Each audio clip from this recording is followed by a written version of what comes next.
ஒருவன் பிரம்மனின் தலையில் பிறந்ததால் அவன் மேல் பிறப்பாகவோ, மற்றொருவன் பிரம்மனின் பாதத்தில் பிறந்ததால் அவன் கீழ்பிறப்பாகவோ என்று சாயின் கூறுகளால் நம்ம அனைவரும் பிரித்தளிக்கப்பட்டு, அது என்னடா மேற்பிறப்பு, அதனடா கீழ்பிறப்பு, நாம் அனைவரும் உடன்பிறப்பு என்று அனைவரையும் அழைத்து வாருங்கள் என்று அழைத்த அன்பு உடன்பிறப்புகளின் கலைஞர்கள் உடன்பிறப்புகளின் அன்புடன் பிறப்புகளை ஒரு அனைவருக்கும் என் முதல் கண்ணோட்டத்தை தெரிவித்துக் கொள்கிறேன். தமிழ்நாட்டில் குடும்பங்களில் திமுக என்ற தலைப்பை நான் இங்கே முன்வைத்திருக்கிறேன். ஏன் தமிழ்நாட்டில் திமுக என்ற தலைப்பை முன்வைக்க வேண்டும்?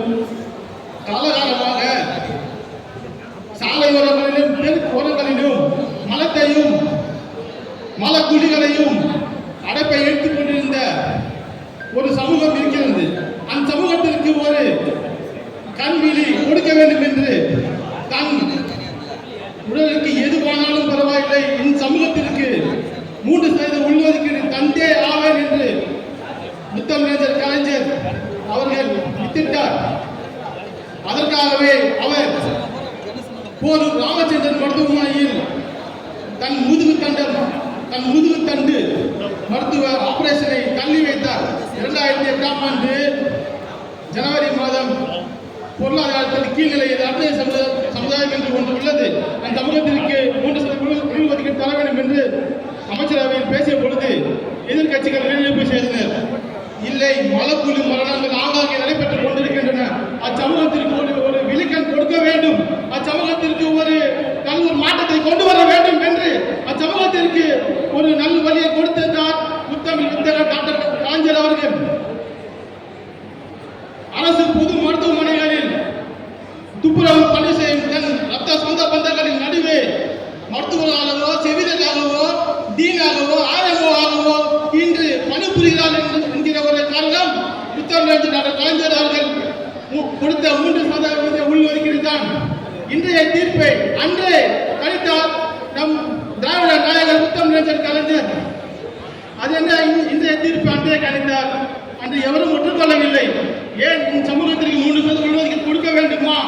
அப்படி ஒரு சமூகத்திற்கு உள்ஒதுக்கீடு கொடுத்தால் பல பிரச்சனைகள் வரும் என்று கணித்து அதனை ஓரம் கட்டிவிட்டார்கள். இப்பொழுது இந்த மாதம் ஆகஸ்ட் 1ஆம் தேதி அன்று உச்ச நீதிமன்றத்தில் 3% உள்ஒதுக்கீட்டிற்கு 70 பெஞ்சில் ஒருவர் தர மறுத்தார். மிச்சம் உள்ள 6 உச்ச நீதிமன்ற தலைமை நீதிபதிகள் அதை ஏற்றுக்கொண்டு அந்த சட்ட மசோதாவை வெளியிட்டனர்.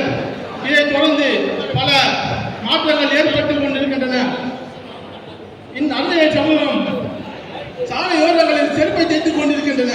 செருப்பை தேய்த்துக் கொண்டிருந்தால் மட்டும் போதுமா? அவர்களுக்கு ஒரு விழிப்பு தர வேண்டாமா? அப்படி என்று 2009ஆம் ஆண்டு தோல் பொருள் மற்றும் காலணி நல வாரியத்தை உண்டாக்கினார் நமது திராவிட நாயகர் முத்துவேல் கலைஞர் அவர்கள்.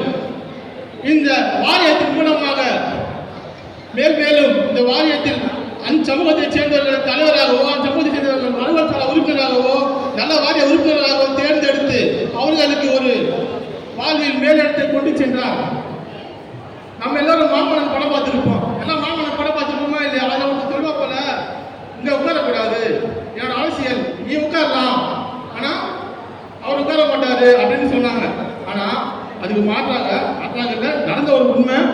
2009ஆம் ஆண்டு ஈரோட்ல அடுத்தது மக்கள் கட்சி ஒரு கட்சி சார்பாக கட்சியின் சார்பாக ஒரு அடித்தட்டு அடுத்த சமூகத்தை சேர்ந்த அருமை அண்ணன் உடம்பு உடனே சரியில்லை வளர்ச்சி ரவிச்சந்திரன் அடுத்த மக்கள் கட்சியின் தலைவர் அவரை பக்கத்தில் உட்கார வைத்துக் கொண்டு அந்த தோல் பொருள் காலணி நல வாரியத்தை தொடங்கி வைத்தார்.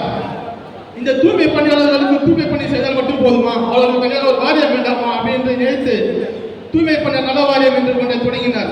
ஏன் NCSK நேஷனல் சஃபாய் கர்மச்சாரி மட்டும் இருக்க வேண்டுமா?